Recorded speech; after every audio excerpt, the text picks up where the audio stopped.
حدیں مقرر ہو گئی ہیں کہ جی اس حد سے آگے نہیں جانا. جہاں جرم ہو وہاں قانون بنتا ہے اور صحافیوں کی بھی ذمہ داری سے اب کام کرنا پڑے گا. آپ اگر یہ کہیں جی قتل کے اوپر 302 کا قانون کیوں ہے, یہ ظلم ہے, تو ہر ایک چیز کی حد مقرر ہے نا. جو ذمہ دار صحافی ہے اس کو پتہ ہے میں نے ذمہ داری کے ساتھ ہی اپنے پیشہ کو دیکھنا ہے. تو جو غلط الزام لگائیں, دور چھپ کے بیٹھ کے بات کریں, تو ان کا بھی تو احتساب ہونا چاہیے. کیا وہ جو ریاض صاحب ہیں کوئی باغی ہوئے ہیں کیا ہے, اور جو باہر ملکوں میں بیٹھ کے پاک فوج پہ حملہ کریں, استحکام پاکستان پہ حملہ کریں, دفاع پاکستان پہ حملہ کریں اور پگڑیاں اچھالتے رہیں, ان سے کوئی نہیں پوچھے گا. ہم خود لکھاریوں کی اولاد ہیں, ہم سے بڑا صحافی تو کوئی بھی نہیں. کہاں ہمارے والد نوائے وقت کے لیے لکھا کرتے تھے, کہاں ہمارے تایا ظفر علی خان کے ساتھ وزیر آباد میں انہوں نے تحریک پاکستان میں کام کیا, کتابیں لکھی, کالمز لکھے. وہ مشکل وقت تھا نا. مولانا محمد علی جوہر یہاں پر جب تشریف لائے تھے تو ملک میر عالم صاحب کو یہاں سے ساتھ لے گئے. علی گڑھ کے پڑھے لکھے لوگ, انہوں نے بھی صحافت کی, خاندانوں نے صحافت کی. ہم نے تو کبھی غیر ذمہ داری کا مظاہرہ نہیں کیا. ایک دفعہ والد مرحوم نے لکھا تھا نوائے وقت میں, ہر محب وطن تجھ سے بیزار ہے, تو اس پہ ان کی گرفتاری ہو گئی تھی. ڈاکٹر ممتاز جیلانی کو اٹھا کے لے گئے تھے. تو ہم نے تو جو چیز لکھی ذمہ داری سے لکھی, اس کو فیض کیا. تو اگر کوئی یہ کہے کہ ہم جو کریں ہمارے اوپر قانون نہ بنے, یہ ریاست ہے, اس کا آئین ہے اور ہر چیز آئین کے تحت ہے. اگر آپ یہ سمجھتے ہیں کہ یہ قانون غلط ہے تو پھر آپ عدالت میں چیلنج کریں اس کو. اچھا, ابھی تھوڑی دیر پہلے میں لائیو دیکھ رہا تھا آپ کے ایک سپیچ میں آپ نے کہا تھا کہ اٹھو اور جہاد کرو اور کشمیر کو آزاد کرو. یہی بات اگر کوئی اور کرے تو اس پر پی کا آرڈیننس آ گیا کہ یہ اکسانے کا عہد ہے. پچھلے دنوں جماعت اسلامی کا ایک آدمی گرفتار بھی ہو گیا. تو آپ پر یہ عہد کیوں نہیں لگتی؟ میں نے آپ نے پورے سیاق و سبات سے پوری تقریر شاید نہیں سنی. میں نے کہا کہ عمران خان کے دور میں, اور ہمارے وزیر اعلیٰ اس وقت منسٹر بھی تھے اور کمیٹی کے رکن بھی تھے, انہوں نے کشمیر کی جو آزادی ہے اس کو سلب کرنے کے لیے انڈیا کا ساتھ دیا. میں کہا ہم تو جہاد فی سبیل اللہ والے, افغانستان میں لڑیں, کشمیر کی آزادی کے لیے لڑیں گے, اور یہ کشمیر ہمارا حصہ ہے. اگر میں نے غلط بات کی تو پھر قائد اعظم نے رحمۃ اللہ تعالیٰ نے فرمایا تھا کہ کشمیر ہماری شہراگ ہے. میں نے تو کہا شہراگ کو بچائیں تبھی جسم بچے گا. اگر اس پہ مجھے کوئی قانون کا سامنا کرنا پڑے میں کروں گا.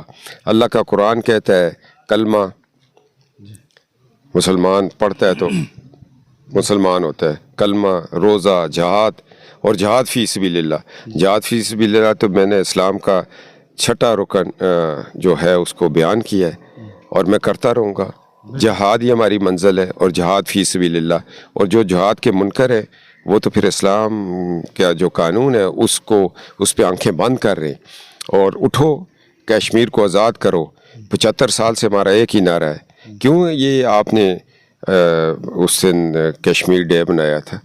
تو ہمارے تو جسم میں حرارت آ جاتی ہے جب ہم مقبوضہ کشمیر کی طرف دیکھتے ہیں. تو ہم نے فوج کیوں جوائن کی تھی؟